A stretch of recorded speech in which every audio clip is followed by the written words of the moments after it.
Wake Forest, the big headline around Wake Forest is they lose Jamie Newman, which is their stud quarterback. He goes to Georgia. Ugh, just a terrible thing. He didn't want to finish out his career at Wake Forest. He decided to move on to Georgia, which, hey, that's up to him. But they have Sam Hartman, who is a guy they really do trust, and who's a guy who played a lot as a true freshman and played a little bit while Newman was hurt, and I believe he played a little bit during Clemson as well. But he's somebody who does have experience, and he's somebody who has somebody to throw to. Just like Cunningham for Louisville has Atwell to throw to, so does Hartman having Sage Surratt, who is not just anybody to throw to. Probably, I believe, one of the best wide receivers in the ACC by far, before having season-ending shoulder injury. So he will be back.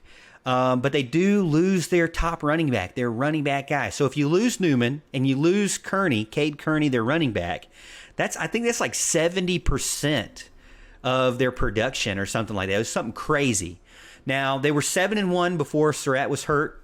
So they were definitely a team that was on the rise. They were a team that was ranked in the ACC. And it was kind of one of those things, at least as a Clemson fan, you're probably like, well, we have a ranked team in the ACC. It just happens to be Wake Forest. Yeah.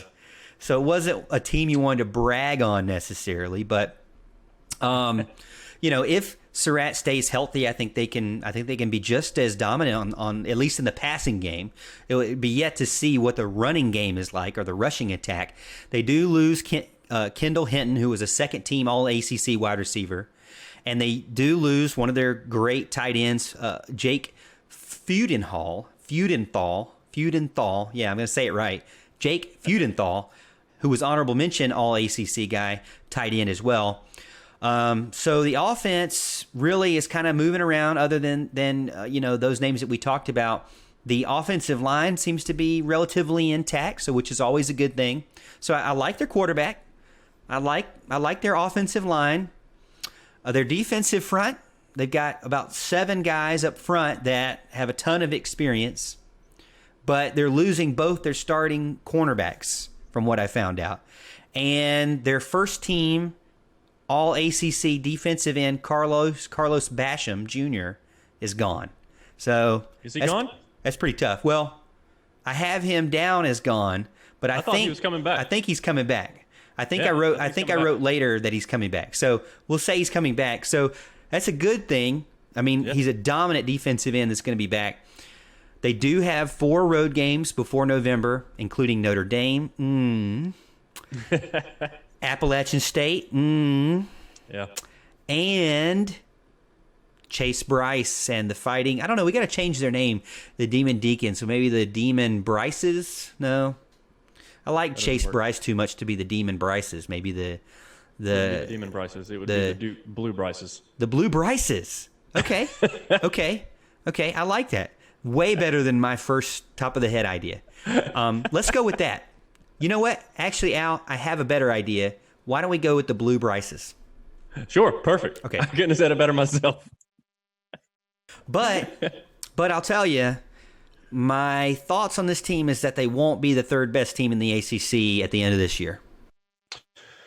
And that's fair. I mean, look, when you lose a guy like Jamie Newman, that's kind of tough, and it caught everybody off guard. I think I don't know that anybody expected him to leave, especially not for Georgia. Goodness gracious, that just gives me a reason to pull against him this year.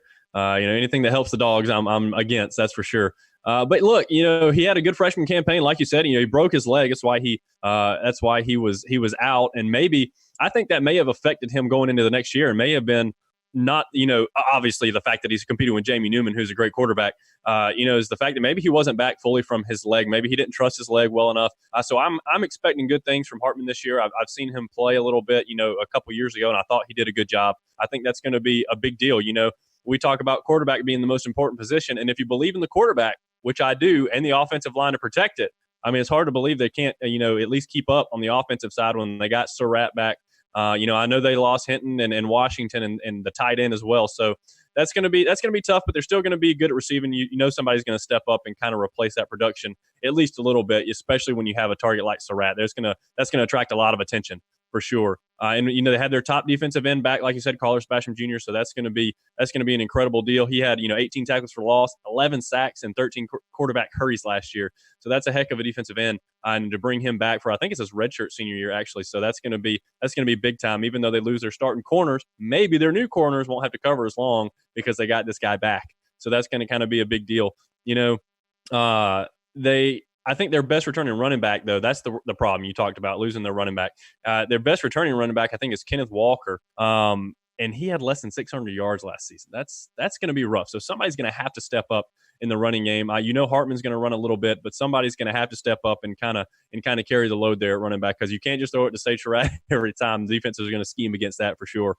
And you were talking about their out-of-conference games. App State's never a cupcake. That's kind of tough.